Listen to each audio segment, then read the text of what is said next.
오늘의 사연은 갱년기로 힘들어하는 나를 두고 내연녀와 온종일 붙어먹던 남편의 뺨을 갈기기 전 딸이 뱉은 한마디에 남편을 끌어안고 오열했습니다. 라는 내용의 사연입니다. 그럼 오늘의 사연 읽겠습니다. 안녕하세요. 저는 수원에 살고 있는 40대 후반의 여자입니다. 이 나이가 되면 꼭 찾아오는 게 있죠. 바로 갱년기요. 저처럼 갱년기를 겪고 있는 분들이 공감해 주시고 이해해 주시길 바라는 마음에 몇 자 끄적여 보도록 하겠습니다. 그럼 제 이야기를 꼭 들어주세요. 저와 남편은 대학교에서 만난 캠퍼스 커플이었습니다. 학과는 다르지만 독서 동아리에서 만나 연인으로 발전하게 되었고, 대학을 다니는 4년 내내 공부보다 연애에 더 열정을 쏟았답니다. 덕분에 학점은 좋지 않았고 간신히 졸업장을 따고 중소기업에 취직하게 되었어요. 그때쯤 남편은 대학을 졸업하고 군대에 갔고 저는 그를 기다리기로 했답니다. 그 당시 군 생활이 28개월이었던 걸로 기억해요. 그래서 남편은 1년에 2번 휴가를 나오는 게 전부여서 저는 그 일을 보고 싶은 마음에 매달 강원도 산골짜기까지 찾아가서 면회하고 돌아오곤 했답니다. 그렇게 시간이 흐르고 남편은 제대했어요. 그리고 우리는 다시 뜨거운 연인이 되었답니다. 사실 이전보다 더 뜨겁게 사랑해서 새로 태어난 기분이었어요. 그러다 보니 저는 자연스럽게 임신을 하게 되었고 남편과 결혼을 서두를 수밖에 없었어요.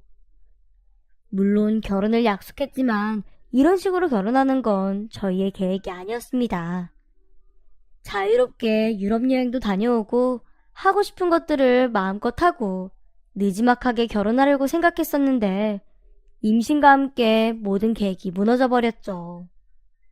그래서 저와 남편은 27에 결혼을 하게 되었고 28에 부모가 되었어요.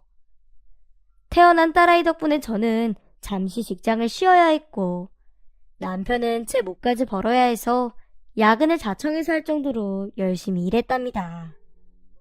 그래서 남들보다 진급도 빠르게 했고 월급도 빠르게 올랐어요. 저와 딸아이를 위해서 헌신하고 희생한 결과였지요.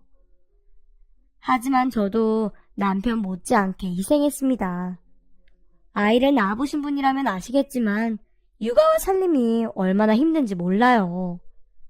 집에서 일하면 편하게 발 뻗고 노는 줄 아는 사람이 많은데 절대로 그렇지 않다는 걸 아시죠? 갓난 딸에게 한시도 눈을 떼면 안 되기 때문에 살림을 하면서도 항상 딸을 등에 업은 채 집안일을 해야 했답니다. 그래도 제 남편은 착하고 배려심 많은 사람이었어요. 집에 오면 일단 딸아이부터 안아주고 잠시 저를 해방시켜 주었으니까요. 그동안 저녁 준비를 하긴 했지만 남편이 곁에 있으면 뭔가 든든하고 마음이 안정되는 기분이었습니다. 그이는 저 대신 딸아이를 안은 채 불편하게 저녁밥을 먹었습니다. 여보, 잠깐 눕혀놓고 밥 먹어도 돼. 지금까지 내가 안고 있었으니까 괜찮아. 라고 너무 힘들이지 말랬더니 아니야, 내가 좋아서 하는 거야. 난 우리 딸이 세상에서 제일 예뻐. 그래서 애정 표현하는 거야. 당신 표정이 왜 그래? 설마 질투하는 거야? 물론 나의 영원한 단짝은 당신이지. 라며 너스레를 떨었어요.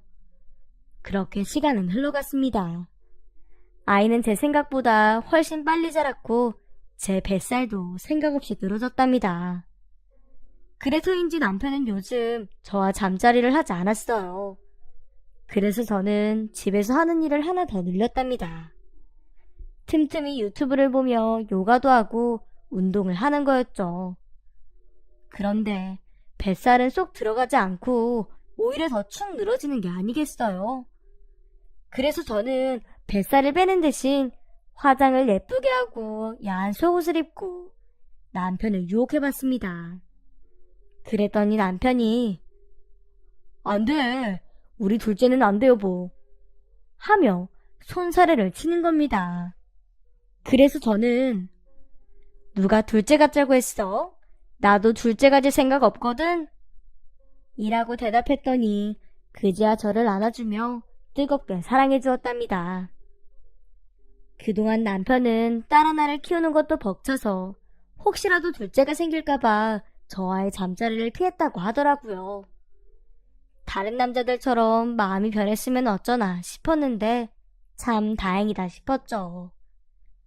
게다가 남편은 제 뱃살이 귀엽다고 말하며 굳이 힘들게 빼지 않아도 된다고 했습니다. 물론 그 말을 온전히 믿지는 않았지만 괜한 안심이 들어 먹고 싶은 걸 참지 않고 마음껏 먹었답니다. 그게 집안에만 박혀있던 저에게 유일한 낙이었으니까요. 딸아이가 유치원에 다니기까지 시간이 정말 빨리 흐른 것 같았어요. 엊그제 걸음마를 뗀 것 같았는데 놀이터를 뛰어다니는 딸아이를 보면 참 신기하더군요. 제 뱃속에서 나온 녀석이 맞나 싶기도 하고 어릴 적 나도 저희 딸처럼 말갈량이었을까 하는 생각이 들기도 했네요. 친정엄마한테 여쭤보니 저와 딸아이는 그냥 판박이라고 말씀해 주셨어요. 어쩐지 딸을 볼 때마다 데자뷰가 느껴지더라니. 엄마가 되신 분이라면 모두 공감하시죠? 그렇게 딸아이가 초등학교에 들어갔을 때는 저도 회사로 돌아가고 싶은 마음이 들었습니다. 친정엄마도 가깝게 이사를 오셔서 얼마든지 손녀를 돌봐주신다고 했고요. 그래서 여기저기 이력서를 넣었는데 연락은 기다려도 오지 않더라고요.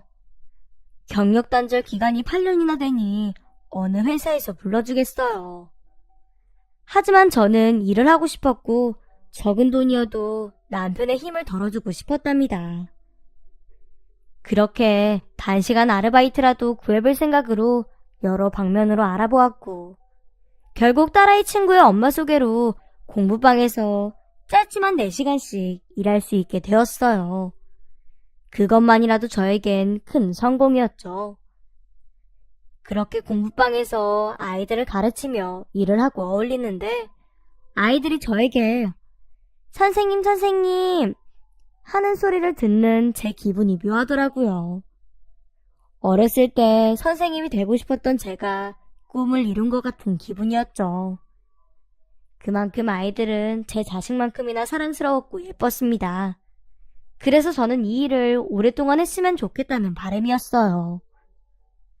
저는 첫 수업을 마치고 친정에 들러 딸을 데리고 집으로 돌아가 수다를 떨었어요. 딸에게 엄마가 선생님이 되었다고 하니 나중에 자기도 공부방에 데려가 구경시켜달라며 제 다리에 매달리기도 했답니다. 그런데 며칠 뒤 제가 공부방에서 선생님이 된 모습을 보고는 딸아이에게 큰 변화가 생겼어요. 제가 진짜 선생님이 된 것처럼 기뻐하더니 앞으로의 장래희망은 선생님으로 꿈을 굳히겠다네요. 그런 저와 딸의 모습을 보며 남편은 흐뭇해하고 기뻐했습니다. 제가 어떤 일에 도전해서 무언가를 이뤄냈다는 게 자랑스럽고 대견하다고 말했죠. 시간은 예고 없이 계속 흐르고 딸아이가 초등학교를 졸업하고 사춘기 시기가 다가왔을 때였어요. 그런데 딸아이에게 사춘기가 너무 심하게 와서 제가 좀 괴로웠네요. 저와 남편에게 말하는 태도는 아주 건방졌고 반항심으로 똘똘 뭉쳐서 하지 말라는 행동은 죄다 하고 돌아다녔으니까요. 하루는 딸아이가 집에 늦은 시간까지 오지 않아서 남편과 밖을 돌아다니며 찾아다니는데 놀이터에서 친구들 사이에 섞여서 술을 마시고 있는 게 아니겠어요? 저는 너무 속이 상하고 화가 나서 딸의 뺨을 때렸습니다. 그러자 놀이터에 있던 딸의 친구들은 썰물처럼 빠져나갔고 제 딸은 날카로운 눈빛으로 저를 쏘아보았어요. 저는 딸아이의 자존심을 꺾어야 한다는 생각으로 다시 손을 들자 제 팔을 잡으며 엄마, 나는 뭐 바보라서 맞고 있는 줄 알아? 내가 뭘 얼마나 잘못했길래 날 때리는 거야? 내가 경찰이라도 불러야 속이 시원하겠어? 라면서 눈에 불을 켜고 대들더라고요. 이어서 딸아이는 제가 자기에게 언제 관심이나 준 적이 있냐며 소리를 질렀네요. 그동안 부족하지만 온 마음을 다해 딸을 사랑했는데 말이죠. 그렇게 화가 머리 꼭대기까지 치솟은 저는 딸아이를 혼내고 다그치기만 했답니다. 그러자 남편은 저더러 딸에게 잠시 떨어져 있으라고 하고 딸아이의 손을 잡고 놀이터 벤치에 앉았어요. 저와는 다르게 차분한 말로 딸아이를 선택하는 것 같았죠. 이럴 때는 나 대신 자식을 혼돈해주고 해야지 생각하다가도 딸이 눈물을 쏟으며 남편에게 안기는 걸 보고 나서는 제 자신이 얼마나 부족한 엄마인가를 뼈저리게 느낀 날이었답니다. 그날 저는 침대에 누워 남편에게 물었어요. 도대체 딸아이에게 뭐라고 말했길래 그렇게 울었는지 말이에요. 별말 안 했어. 너에겐 엄마 아빠가 있다. 세상에서 너를 마지막까지 사랑해줄 사람은 부모님 뿐이다. 지금 엇나가는 행동들은 중요하지 않다. 행여나 네가 다치거나 위험에 빠질까봐 걱정이 돼서 이렇게 찾으러 나온 거다. 이렇게 말했어. 그랬더니 집에서 혼자 많이 외로웠다고 그러더라고. 아무도 자신을 신경 쓰지 않는 것 같았고 당신과 내가 자신을 사랑하기는커녕 미워하고 애물단지로 생각하는 줄 알았대. 남편의 말을 듣는 내내 어이가 없었습니다. 도대체 얼마나 더 많은 관심을 줘야 하고 사랑을 표현해야 하는지. 게다가 제가 딸아이를 부르면 대답도 제대로 하지 않고 짜증만 부리는데 어떻게 더 다가가야 할지 몰랐어요. 저도 엄마가 처음이었으니까요. 그렇게 딸의 반항은 지속되었고 늘 표적은 저였습니다. 저는 늘 가슴속에 있는 말을 딸에게 해주고 싶었습니다. 엄마도 상처를 받는다고 말이죠. 하지만 이미 높게 쌓인 벽처럼 서로에게 다정하게 다가가기엔 너무 힘이 들어 보였어요.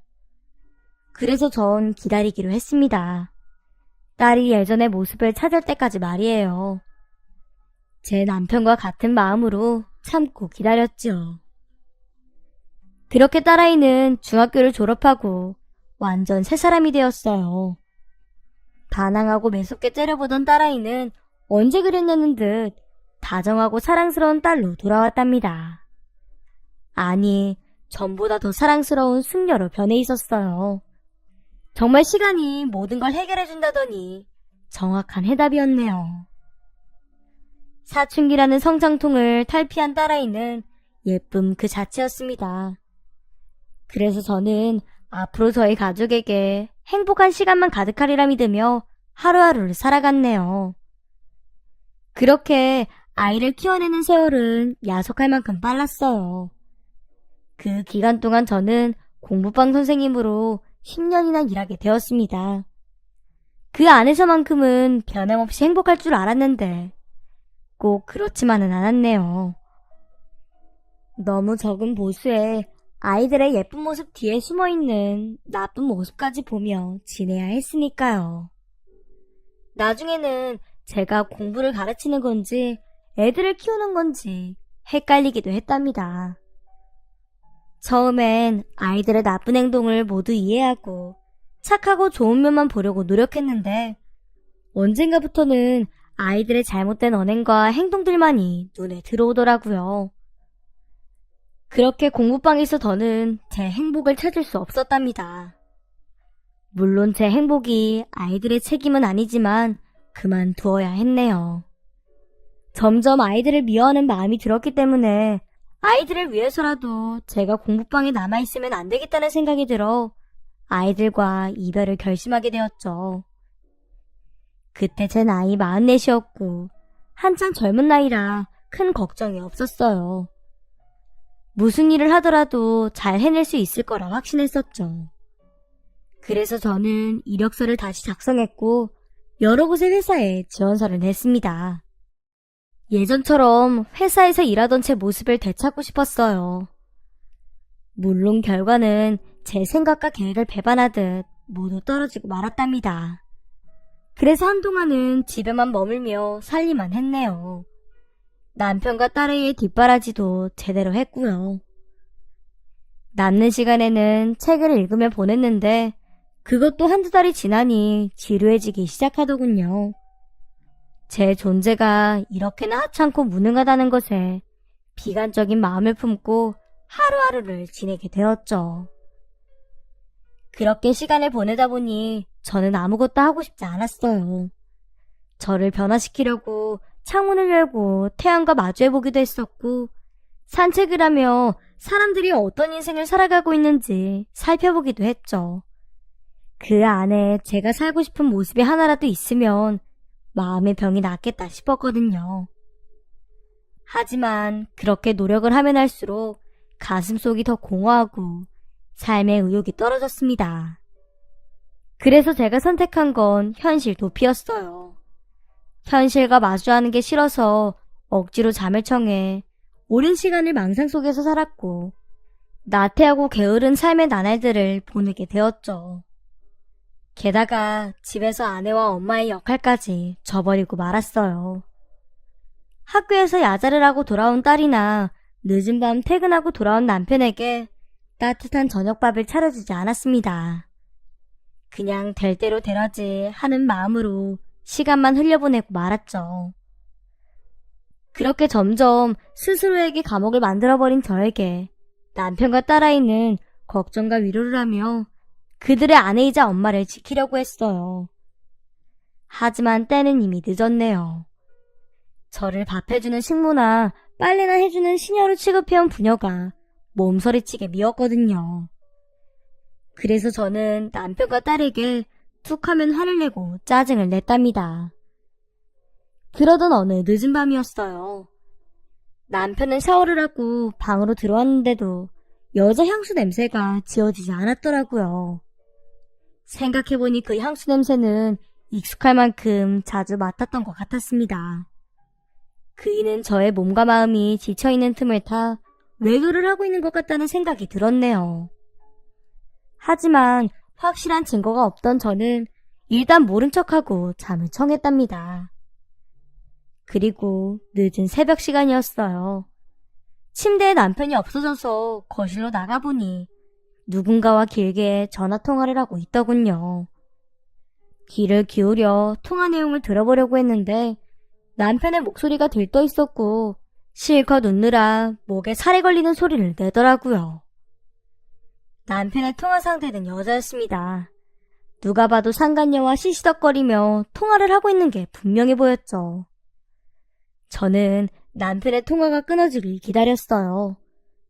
이윽고 통화를 끊은 남편은 뒤를 돌아보는데 멀뚱히 서 있는 저를 보고 깜짝 놀라더라고요. 당신 왜 그렇게 놀라? 누가 보면 바람난 여자랑 통화하다가 걸린 줄 알겠어. 여보, 어두운 데 서 있으니까 놀랐지.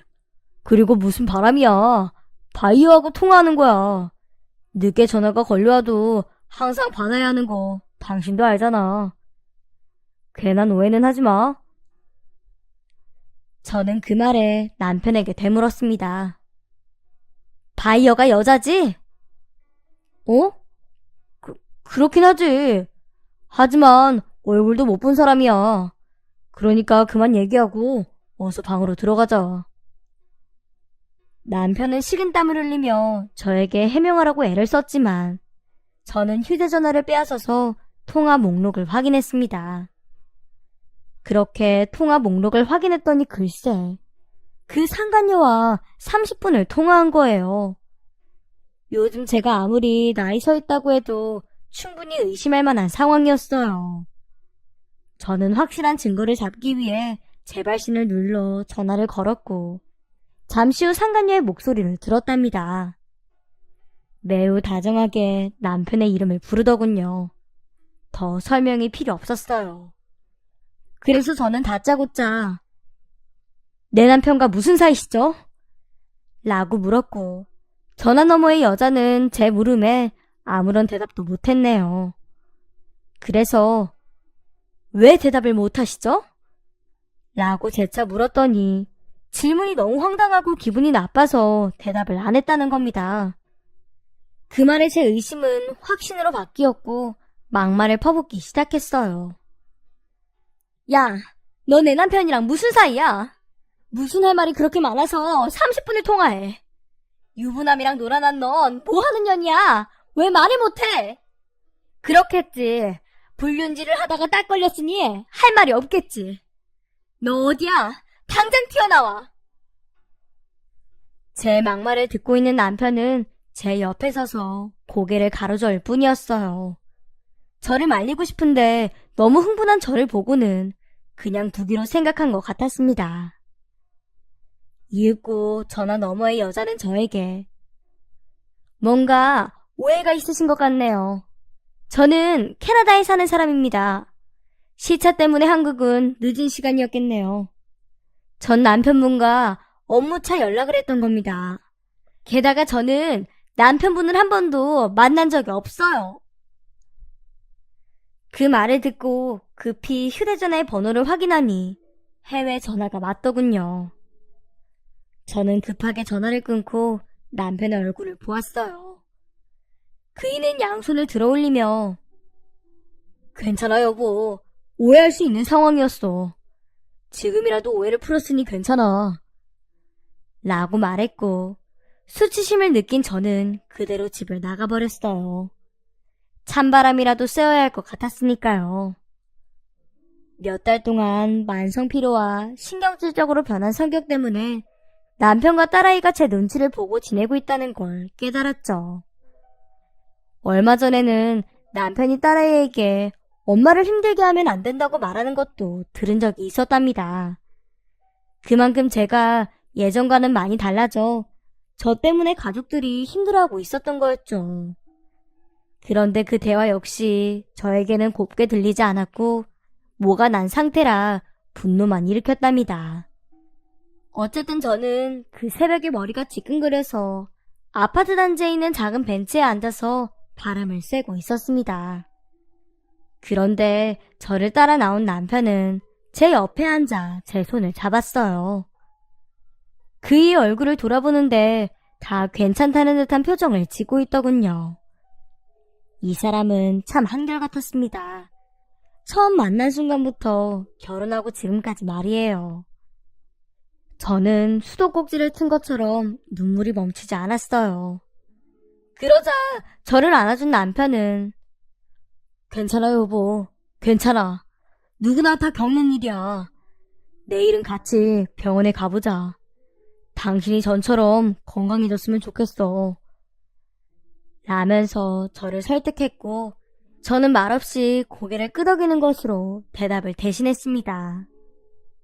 그렇게 이튿날 저는 남편의 손을 잡고 병원을 향했어요. 혼자 가겠다고 여러 차례 말해봤지만 남편은 월차까지 쓰면서 꼭 저와 같이 가서 상담을 받아보겠다고 고집을 부렸습니다. 하지만 제 마음 역시 남편이 함께 가주길 바랬던 것 같아요. 불안한 마음이 평온해진 상태로 병원에 도착했거든요. 그렇게 저는 의사와 마주하게 되었습니다. 의사 선생님은 남편이 같이 들어오는 것에 대해 전혀 신경 쓰지 않았고 푹신한 소파를 가리키며 앉으라고 이야기했어요. 조금 겁이 난 저는 남편의 손을 잡고 앉은 채 상담을 시작했지요. 상담은 처음이시죠? 마음 편히 드시고 말씀해 주시면 됩니다. 제가 꿀먹은 벙어리처럼 아무 말도 못하자 남편이 대신 말을 해주었어요. 네, 선생님. 제 아내가 요즘 많이 힘들어해서 왔습니다. 잠을 자도 계속 피곤함에 눌려있고요. 사소한 곳에도 화를 내기도 하고요. 특히 자신도 모르게 짜증을 많이 내고 있어요. 그러자 저는 입이 트였고 의사 선생님에게 저의 요즘 상태에 대해 술술 말했답니다. 열심히 받아 적으며 제 눈을 여러 번 맞추시던 의사 선생님은 갱년기라는 게 금방 낫겠지 생각하다가 병을 더 키워오시는 분들이 대부분이에요. 아내분도 아실 거예요. 스스로가 감정과 정신이 약해졌다는 걸 말이죠. 그렇죠? 라고 말하며 제가 갱년기라는 걸 강조했습니다. 남편은 딸아이가 겪었던 사춘기처럼 갱년기 역시 금방 지나갈 거라며 저를 위로했어요. 그렇게 저는 남편의 위로를 받으며 약을 처방받고 약국에서 약을 받아 물과 함께 삼켰습니다. 조금 나아질지도 모르니까요. 그런데 그 갱년기라는 놈은 바로 사라질 생각이 없는 것 같았어요. 갑자기 남편이 저를 정신병자로 취급했다는 생각이 들기 시작하는 거예요. 그래서 저는 남편의 차를 타러 가면서 한마디의 말도 하지 않았습니다. 그런데도 남편은 여보, 같이 가. 그렇게 빨리 걷다가 발목 꺾이겠어. 라며 저를 걱정해 주더라고요. 그래서 저는 그런 남편에게 물었어요. 당신 진짜 바람 피우는 거 아니야? 나의 이런 태도에 한결같이 착하게 대해주는 이유가 뭐야? 당연히 당신을 사랑하니까 그렇지. 그리고 자꾸 바람바람하는데 당신이 원한다면 휴대전화 통화 내역서 뽑아서 확인시켜 줄게. 저는 남편의 당당하면서도 온화한 모습에 됐다고 말하고 눈을 감아버렸어요.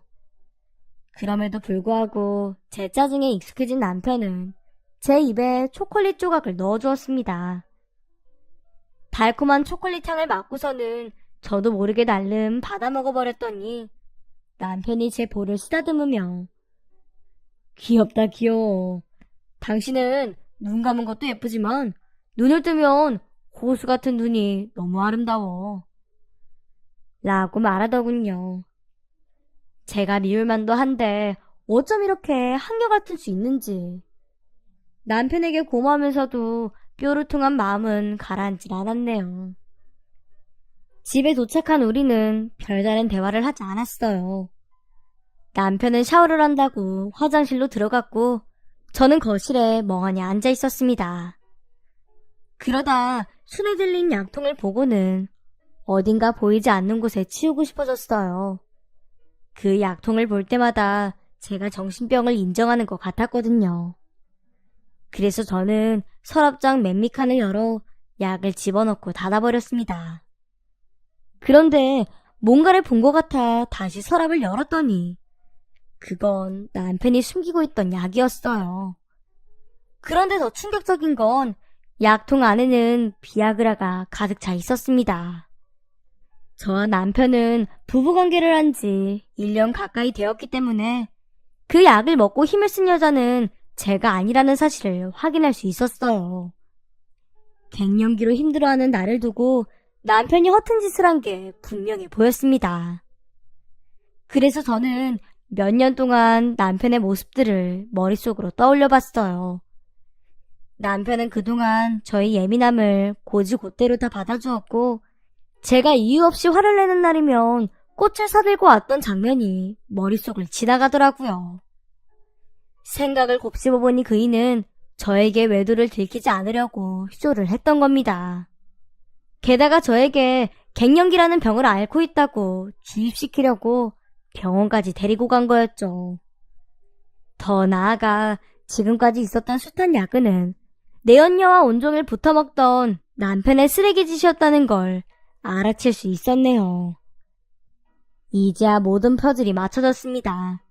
그리고 그 퍼즐을 모두 뒤집어버리고 불태워야 하는 순간이 온 걸 깨달았어요. 잠시 후 저는 샤워를 마치고 나온 남편을 향해 저와 남편이 다정하게 찍은 사진이 든 액자를 강하게 던졌어요. 이윽고 제가 던진 액자는 남편의 몸을 맞고 바닥에 떨어졌고 유리 파편들이 사방팔방에 깔리게 되었답니다. 그리고 곧이어 난둥의 소리를 듣고 방에서 나온 딸이 놀란 얼굴로 달려나와 남편에게 괜찮냐고 다친 데 없냐고 묻더군요. 그 순간에도 딸아이는 남편의 편이었네요. 세상에 제 편이라고는 저 자신 말고는 아무도 없다는 걸 다시금 깨달은 순간이었답니다. 넌 뭐야? 네 눈에는 아빠밖에 안 보여? 엄마는 안중에도 없냐고! 네 아빠는 지금 바람 피우고 있다고. 엄마가 이렇게 힘들어하는데 다른 여자랑 그 짓거리를 하려고 비아그라를 잔뜩 사놨단 말이야. 그것뿐인 줄 아니? 네 아빠는 매일 밤 여자 향수를 달고 집에 들어온다고. 내가 옆에 있는데도 그 여자의 냄새를 지우지도 않는단 말이야. 저는 딸에게 소리치며 남편의 비아그라 약통을 집어 던졌습니다. 그러자 딸아이는 눈물을 글썽이며 엄마, 제발 그만해. 지금 엄마가 생각하는 건 모두 망상이야. 라고 저를 미친 사람 취급을 하더라고요. 남편은 상간녀와 바람을 피우는 것도 모자라 딸까지 자기 편으로 만든 것이었답니다. 미치고 팔짝 뛸 것 같았던 저는 네가 그러고도 내 딸이니? 네 아빠가 바람을 피워도 그렇게 좋아? 그래 좋다. 둘이 나가서 그 상간녀랑 살림살이고 도란도란 잘 살아봐. 라고 소리를 질렀어요. 그리고는 오른손을 드는데 남편 뺨을 갈기기 전 딸이 뱉은 한마디에 저는 몸이 얼어붙고 말았습니다. 엄마, 그 향수는 내가 아빠 부탁으로 사드린 거야. 그 향수 엄마가 대학 때부터 좋아했던 향수라면서. 엄마가 그 향기를 맡으면 다시 전처럼 돌아올 수도 있다고 아빠가 매일 밤 몸에 뿌리고 엄마 옆에 누웠던 거야. 딸의 입에서 나온 그 말을 듣는 순간 제 머리가 쿵 하고 울렸어요. 남편이 매일 달고 다니던 여자의 향기를 떠올리자 딸아이의 말처럼 제가 좋아하던 향수의 냄새와 일치한다는 걸 기억했습니다. 하지만 세상에 그 향수를 쓰는 사람이 저뿐만이 아니었고 비아그라가 제 눈앞에 있는 상황이었기 때문에 쉽게 속지 않았답니다. 그 향수를 쓰는 여자가 나뿐이겠어? 네 아빠랑 바람 피우는 여자가 쓰는 향수일 수도 있잖아. 그리고 지금 네 발밑에 있는 비아그라는 어떻게 설명할 건데? 제가 손가락으로 비아그라가 담긴 약통을 가리키자 남편이 허리를 굽혀 약통을 주워들었어요. 그리고 약통의 뚜껑을 열어 저에게 보여주었답니다. 여보, 다시 봐봐. 이건 비아그라가 아니야. 전 의심이 가득하면서도 약통 안의 비아그라를 다시 살펴보았어요. 그런데 그 속엔 제가 봤던 비아그라는 어디에도 없었습니다. 약통에 있던 약들은 제가 오늘 정신과에서 받아온 갱년기약과 같은 모양이었어요. 게다가 약통 겉면에 갱년기약이라고 표기가 된 걸 확인하자 다리에 힘이 풀려 그 자리에 주저앉고 말았습니다. 당신 뭐야? 당신도 갱년기야? 슬픔에 묻힌 목소리로 제가 묻자 남편은 당신한테 비밀로 하려고 했는데 들켜버렸네. 우리 나이가 그렇잖아. 많은 사람들이 겪는 성장통일 뿐이야. 누구나 겪는 거라고. 라며 아무렇지 않게 말을 하더라고요. 저는 그동안 남편과 딸에게 모질게 굴고 괴롭혔던 순간들이 떠올랐어요. 그래서 저는 남편을 끌어안고 오열했습니다. 여보 미안해. 봄이야 미안해. 엄마가 돼서 아내가 되어서 이런 못난 모습을 보이네. 난 두 사람의 가족이 될 자격이 없는 사람이야. 정말 미안해. 엄마, 그런 말이 어딨어. 나는 사춘기 때 엄마보다 더 심했거든. 엄마가 요즘 일도 안 풀리고 집에서 스트레스를 많이 받아서 더 그런 거라고. 그러니까 자책하지 말고 그만 울어. 저는 주저앉은 채 딸아이의 목소리를 듣는데 어쩜 저보다 더 어른스러웠는지 제 자신이 한없이 부끄러웠답니다. 이윽고 남편은 아무런 말 없이 저를 일으켜 세웠고 다시 따뜻하게 안아주었어요. 그리고 저는 남편의 어깨를 폭우 같은 눈물로 뜨겁게 적셨습니다. 제가 진정이 될 때까지는 조금의 시간이 더 걸렸어요. 이후 정신을 차린 저는 남편과 딸에게 사과했고 그동안 못난 모습을 보여 부끄럽다고 말했습니다. 하지만 두 사람은 저를 이해한다며 괜찮다며 이 모든 시기가 지나가면 하나의 추억이 될 거라고 대답해 주었어요. 그제야 저는 작은 미소를 짓게 되었네요. 오랜만에 웃게 된 순간이었죠.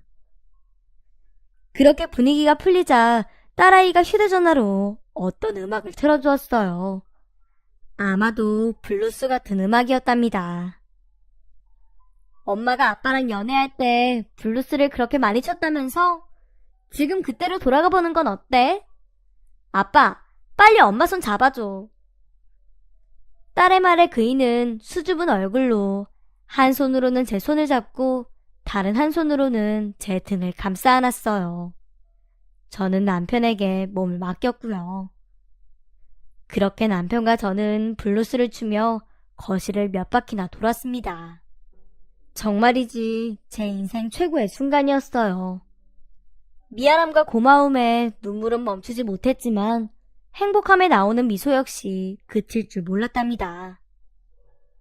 춤을 열심히 추고 나서는 딸아이가 친구를 만나러 간다며 자리를 비켜주었어요. 어린 게 뭘 아는 건지 참 웃기는 기집애더라고요. 이윽고 완벽한 상황이 된 저희는 침대로 자리를 옮겼고 신혼 첫날 밤보다 뜨겁고 아름다운 잠자리를 가졌습니다.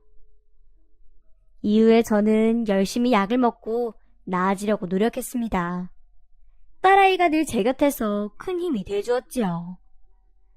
아무렇지 않게 여느 모녀지간처럼 수다도 떨고 맛있는 것도 사 먹으면서 말이죠.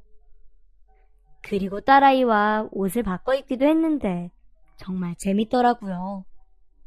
20년 전에나 입을 만한 옷을 입어보니 남편을 처음 만난 순간으로 돌아간 기분도 들었죠.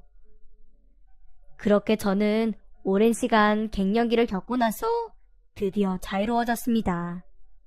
물론 주기적인 병원 상담과 약물의 도움을 받은 게 큰 도움이 되었어요.